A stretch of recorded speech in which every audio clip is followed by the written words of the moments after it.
मैं राजा और आप देख रहे हैं एमएन टीवी। सरकार के माध्यम से पर्यावरण संरक्षण को लेके कई सारे दावे किए जा रहे हैं। जहां एक तरफ खुद सरकार पेड़ पौधे लगाने के लिए लोगों को प्रेरित कर रही है, वहीं दूसरी तरफ देखा जा रहा है कि हसदेव जैसे बड़े बड़े जंगलों को सरकार के आदेश पर ही काटा जा रहा है। कुछ ही दिनों में 2024 का लोकसभा चुनाव घोषित होने वाला है, लेकिन चुनाव घोषित होने से पहले ईवीएम के खिलाफ देश में महासंग्राम छिड़ गया है। एक तरफ लाखों किसान अपनी मांगों को लेकर सड़कों पर हैं, तो वहीं दूसरी तरफ भारत मुक्ति मोर्चा के राष्ट्रीय अध्यक्ष माननीय वामन मेश्राम साहब ईवीएम के खिलाफ जंग का ऐलान कर दिए हैं। वे ईवीएम के विरोध में लगातार आंदोलन करते जा रहे हैं, कभी धरना प्रदर्शन कर रहे हैं, कभी भारत बंद कर रहे हैं। चुनाव आयोग पे लाखों लोगों का मोर्चा लेकर जा रहे हैं। पिछले महीने 31 जनवरी को दिल्ली के जंतर मंतर पर लाखों लोगों का मोर्चा निकला। फिर 22 फरवरी को लाखों लोगों का मोर्चा निकला, जबकि उनके लाखों कार्यकर्ताओं को प्रशासन द्वारा डिटेन किया गया। आज इन्हीं सब बातों पर चर्चा करने के लिए भारत मुक्ति मोर्चा के राष्ट्रीय अध्यक्ष माननीय वामन मेश्राम साहब हमारे साथ जुड़े हैं। हम आपका अपने चैनल एमएन टीवी पर बहुत बहुत स्वागत करते हैं। जहां एक तरफ सरकार पर्यावरण संरक्षण को लेकर बड़े बड़े दावे कर रही है और दूसरी तरफ सरकार के ही संरक्षण में छत्तीसगढ़ के हसदेव जंगल की कटाई का काम चल रहा है, जबकि वहां के आदिवासी कई महीनों से आंदोलन कर रहे हैं, मगर सरकार के कानों में जू तक नहीं रेंग रही है। एक जानकारी के मुताबिक हसदेव बचाओ आंदोलन में आप भी उतर गए। कल आपने वहां पर जाकर समर्थन किया। इस पूरे मामले पर आपका क्या कहना है? कि परस्पर विसंगत काम सरकार कर रही है। पर्यावरण के संबंध में जो भारत सरकार की पॉलिसी है उसके विरोध में ही हसदेव में काम हो रहे हैं। तो ऐसा क्यों हो रहा है, ये मेरे सामने भी सवाल था। तो वहां जाने के बाद पता चला कि वहां बहुत उच्च क्वालिटी का कोयला है। जी। वो जंगल इसलिए काटा जा रहा है कि उसके नीचे बहुत बेहतरीन क्वालिटी का, हाई क्वालिटी का, बहुत बड़े पैमाने पर कोयला अवेलेबल है। और मोदी के मित्र हैं जिनको ये काम करने के लिए दिया हुआ है, जी। और वो मित्र उनको चुनाव लड़ने के लिए करोड़ों रुपया चंदा देते हैं। इस वजह से हो रहा है। हसदेव मामले को लेकर छत्तीसगढ़ के जो मुख्यमंत्री है वो भी आदिवासी है और मुख्यमंत्री के आदेश पर ही सब कुछ किया जा रहा है, जबकि एक आदिवासी मुख्यमंत्री दूसरे आम आदिवासियों के ऊपर अन्याय अत्याचार कर रहा है। इसको आप किस नजरिए से देखते हैं? इसीलिए तो वहां के आदिवासियों ने जूते लेकर उसको दौड़ाया था मारने के लिए। कोई आदिवासियों का उनके उसके ऊपर यकीन नहीं है। वो जो जी। आदिवासी मुख्यमंत्री है वो नॉमिनेटेड है, nominated by RSS, nominated by BJP. तो बीजेपी का प्रतिनिधित्व करता है, वो आदिवासियों का प्रतिनिधित्व नहीं करता है। वो जन्म से आदिवासी है मगर आदिवासियों का प्रतिनिधि नहीं है, क्योंकि आदिवासियों के मौलिक सवालों का समाधान करने के बजाय उसके विरोध में काम करता है। तो ये आरएसएस भाजपा का एजेंट के तौर पर काम कर रहा है और उनके इशारे पर काम कर रहा है, और वो काम करने के लिए तो उसको मुख्यमंत्री बनाया है आरएसएस भाजपा ने। जी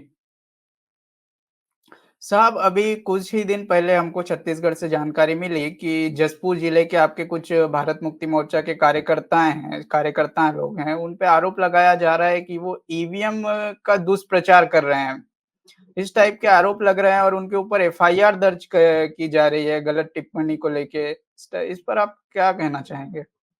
देखो, मैं ये कहना चाहता हूं कि सारे देश भर में ईवीएम के विरोध में तो मैं ही खुद ही लड़ाई लड़ रहा हूं सारे देश भर में।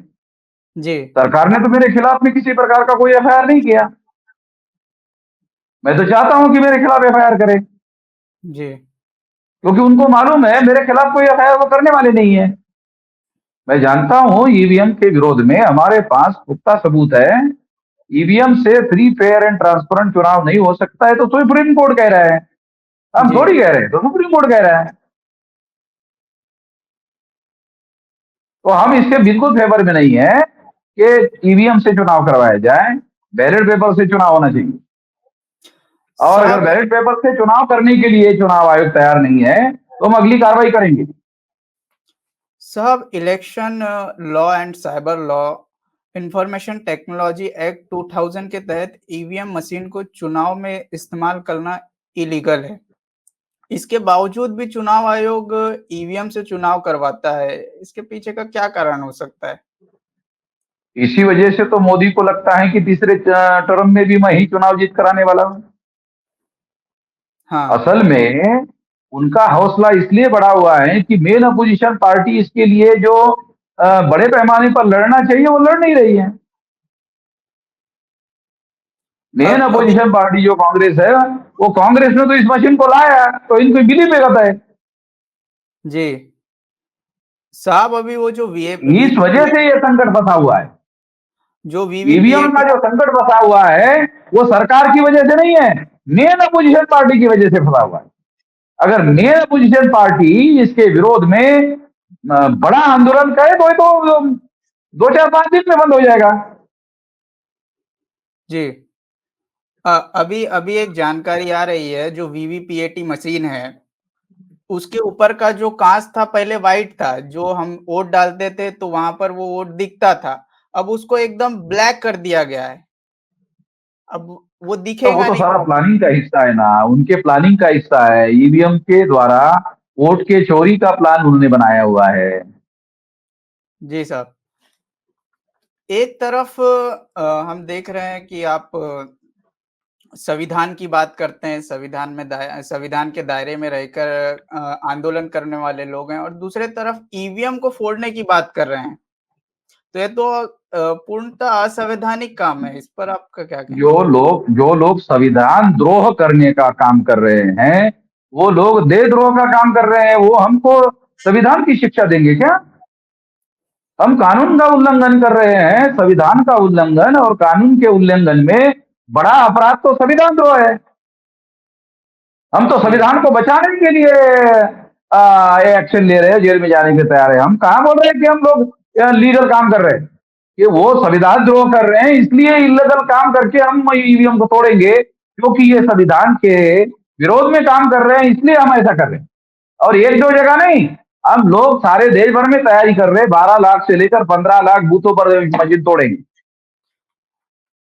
साहब एक तरफ चुनाव आयोग भी गांव-गांव जाकर कैंपेनिंग कर रहा है ईवीएम मशीन के प्रति और फिर वो आप बोल रहे चुनाव हैं। आयोग हमारी वजह से तो कर रहा है, इसके पहले तो कभी नहीं किया। जी, मेरा कहना है चुनाव आयोग का, अरे हम 10 लोगों को समझा दे, 6 लाख गांव के लोगों को समझाने का क्या मतलब है? जिनको ईवीएम मशीन का एबीसीडी पता नहीं है, उसको क्या समझाने वाले हो? गांव के किसी आदमी ने कोई सवाल उठाया? अरे जानकारी होने से सवाल उठाया जाता है। हमको 10 लोग है ना, 10 लोग सवाल उठाने वाले भारत में। दस जी, लोगों को कन्विंस करते हैं, हम खुद ही प्रचार करेंगे ईवीएम का। जी। आप एक दशक से ईवीएम के ईवीएम विरोध सही में। है। हमारे किसी सवाल का तो चुनाव आयोग जवाब नहीं दे रहा। जी, गांवों में देहात में जा रहा है। आप एक दशक से ईवीएम के विरोध में आंदोलन चला रहे हैं, ईवीएम भांडाफोड़ यात्राएं निकाले। आपके माध्यम से देश भर के लोगों को पता चला कि ईवीएम से निष्पक्ष चुनाव नहीं होते, ईवीएम से वोटों की चोरी होती है। लेकिन चुनाव लड़ने वाले आज की राजनीतिक पार्टी अपना अपना मुख्यमंत्री, प्रधानमंत्री बनने का दावा कर रही है, वही लोग ने ईवीएम के विरोध में बोल रहे हैं, ना ही सड़कों पर उतर रहे हैं। इस इस पर यही आपका तो क्या मेरा कहना कहना है। यही मेरा है? जी, कहना है, मेन अपोजिशन पार्टी के लोग इसके विरोध में जो लड़ना चाहिए वो नहीं लड़ रहे, इसकी वजह से ईवीएम चल रहा है। जी, ये कांग्रेस की वजह से चल रहा है, बीजेपी की वजह से नहीं चल रहा है। जी, मेन अपोजिशन पार्टी इसके विरोध में जो लड़ाई लड़ना चाहिए वो नहीं लड़ रहे। नाटक जरूर कर रहे, नौटंकी जरूर कर रहे। जी। साहब ये लोकसभा नेशनल इशू चुनाव। है। ईवीएम मशीन का मुद्दा ये चुनाव में नेशनल इशू है। जी, अगर चुनाव आयोग ने इस समस्या का शांतिपूर्वक समाधान नहीं किया तो चुनाव के बाद बहुत बड़े पैमाने पर हिंसा होने का खतरा है।